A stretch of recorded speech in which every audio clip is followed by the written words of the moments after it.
Gilbert Gottfried here, and I'm here with my co-host Frank Santopadre, and this is another episode of Gilbert and Frank's Amazing Colossal Obsessions. It is. So who should go first? Why don't you start? You got your chicken scratches there. Yeah. I see something that you're excited about. Okay.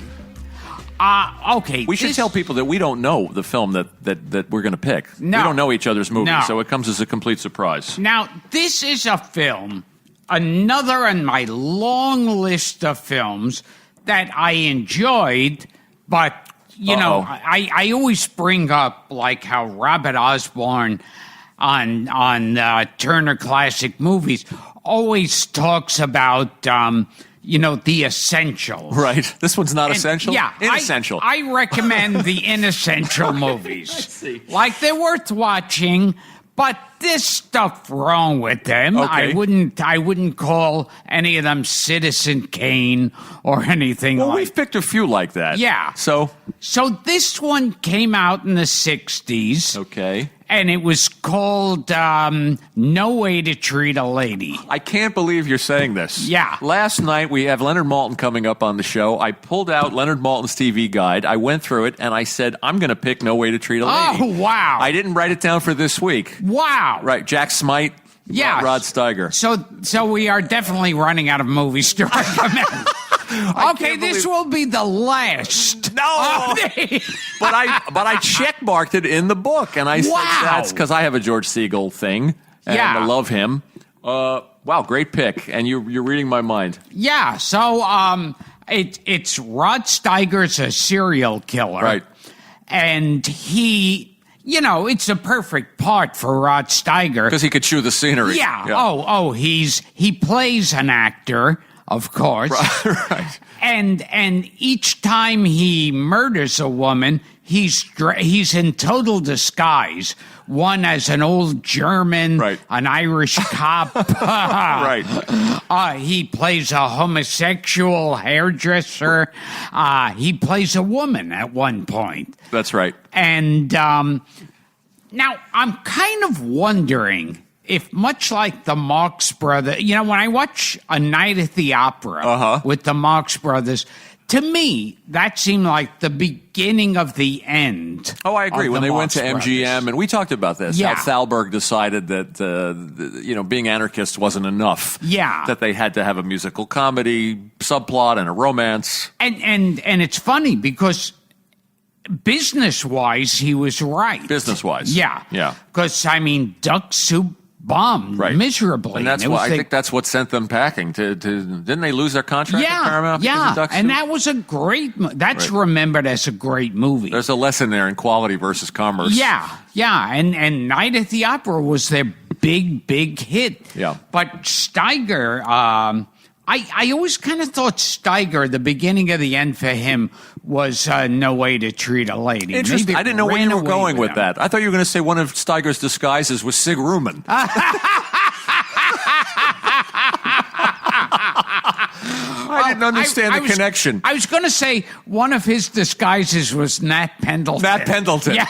Perfect. I love Nat because Pendleton. when people, I remember sitting in the theater and the audience going, hey, doesn't he look like Nat Pendleton there?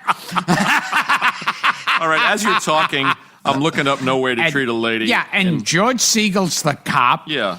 Now, I remember what I thought was kind of embarrassing. It was sort of funny, and then it got too cliche.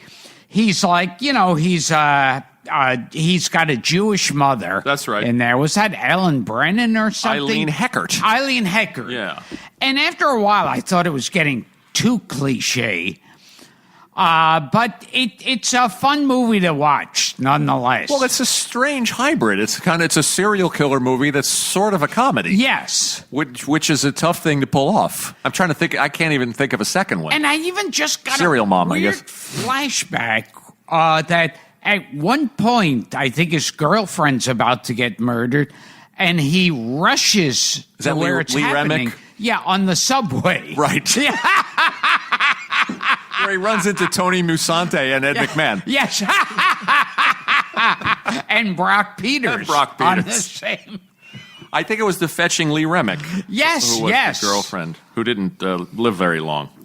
But Now I heard that Anthony Quinn, when he was at the height of his career, was in a limousine, and he was fucking Lee Remick. This is what I heard. He was fucking God Lee bless Remick you, Anthony Quinn.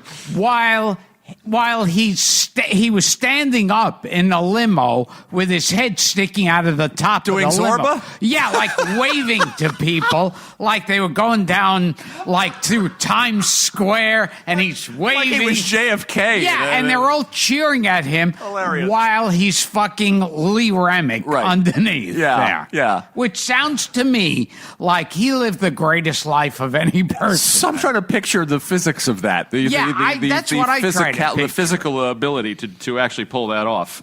Wow. I pull That's it your off every night. Thank you. That's your Lee Remick story? Yes. That's my Lee Remick, Anthony Quinn. Well, Leonard Maltin, who's coming up on our show, in his book, in his wonderful, indispensable movie guide, calls it a delicious blend of romantic comedy and murder, with Steiger as a flamboyant lady killer, literally, Siegel as Mo Brummel. Oh, yes. That's a funny pun. Like Bo Brummel. Right. Yes. As the cop on his trail, and Remick as Siegel's new lady friend who could be the next victim. From the novel by William Goldman, of all people. Butch Cassidy and the Sundance Kid, and The Hot Rock. Marathon Man. And Marathon Man, and Misery, and The Princess Bride, and on and on. That's a good one. Yeah. No, so you thought that was kind of a tipping point for Steiger? Yeah, I thought maybe 68. Maybe it let his ham part of his performances run away with him. Well, there was after The that. Loved One, where he was pretty hammy. Oh, yes. But that called yes. for it. Yeah. Yeah. So 68, I think he makes In the Heat of the Night right around that time. Maybe I'm wrong. I don't know. No, We'll I have to- think this was after Heat of the Night. Oh, was it like maybe a year later? Yeah. And Heat of the Night, I think he wins. And most people thought he won the Academy Award that they felt he got cheated out of in the Pawnbroker. Oh, for the Pawnbroker. Yeah. Yeah. Of course, nothing will top his performance in W.C. Fields and Me. Oh, yes.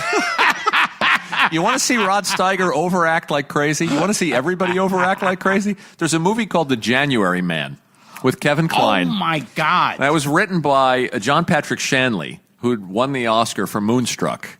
And I guess this is what they call the trunk scripts, where once a writer breaks through, the studio says, "What else you got?" Oh, God, lying yes, around. yes. And forgive me if this is wrong, or my friend Rick Willett, who's a John Patrick Shanley fan, will correct me.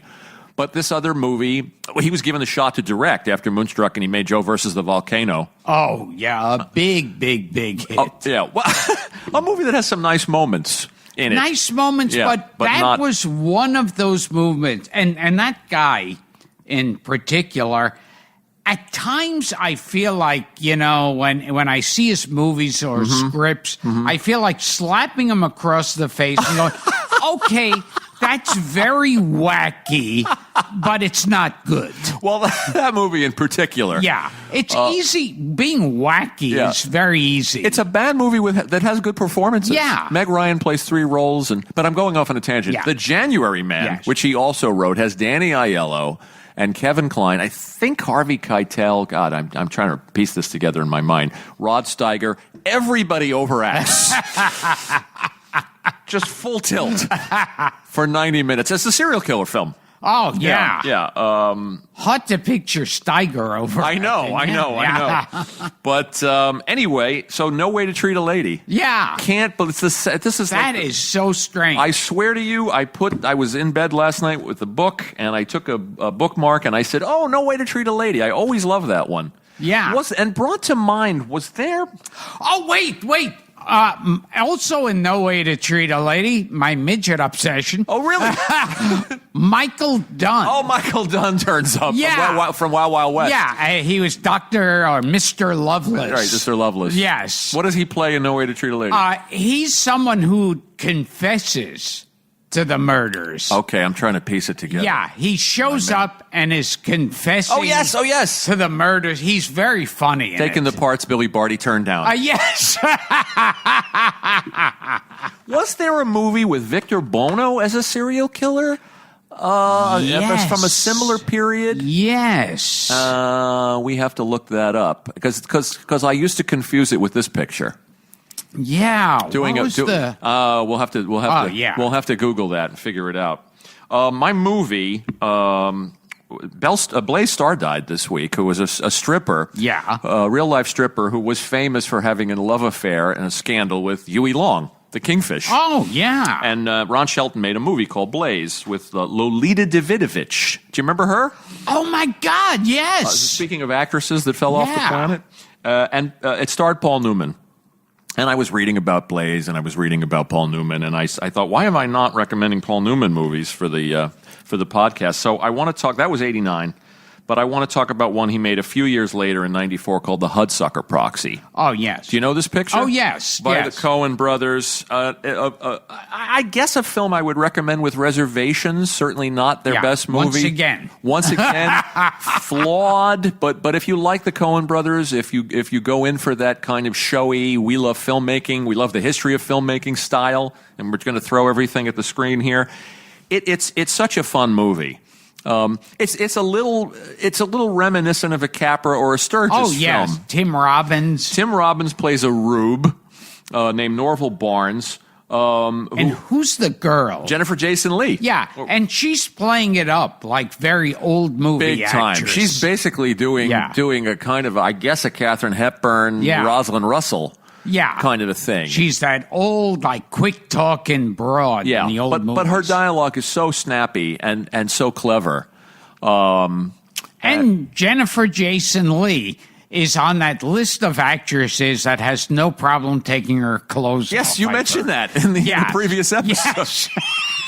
That's more important than talking about the movie. The daughter of the late Vic Morrow. Yes, yes. Yeah, and she made some good films. Dolores Claiborne is a good film. I like Mrs. Parker and the Vicious Circle. Was that the one? Yeah, that's the one. And this one, she plays Amy Archer. Yeah, she's a fast-talking reporter. I mean, he's a rube.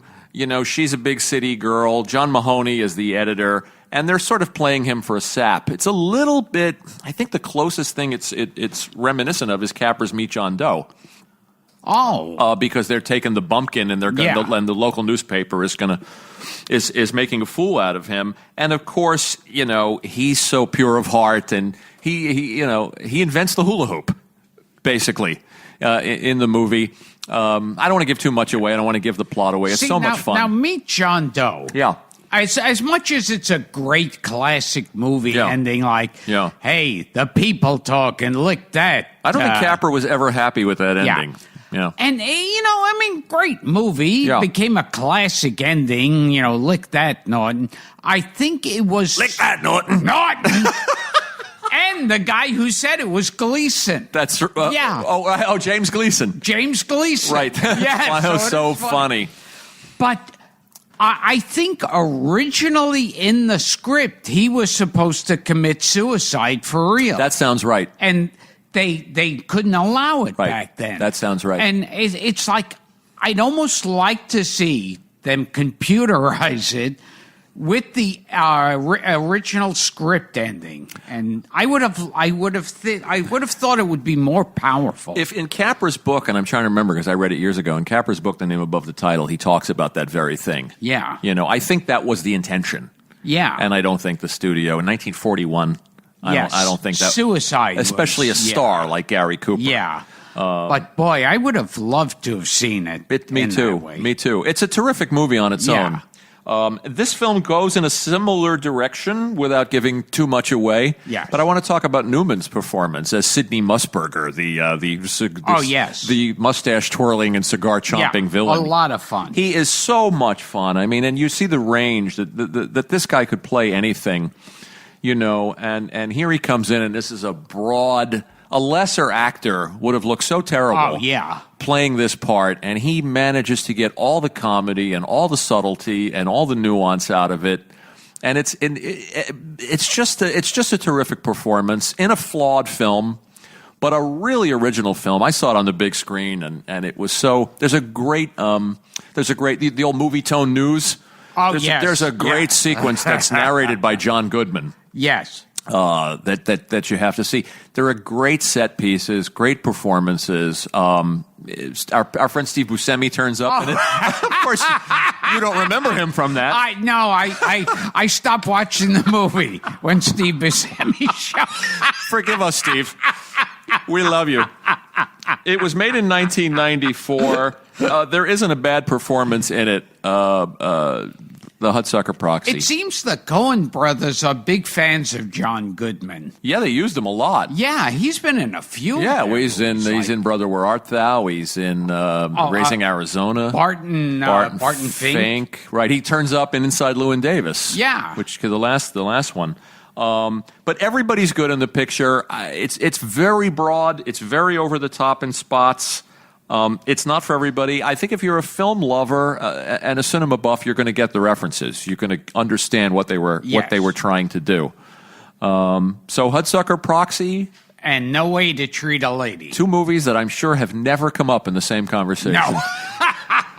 And if our listeners know the movie where Victor Buono played a serial killer, write us, tweet us. See you next time.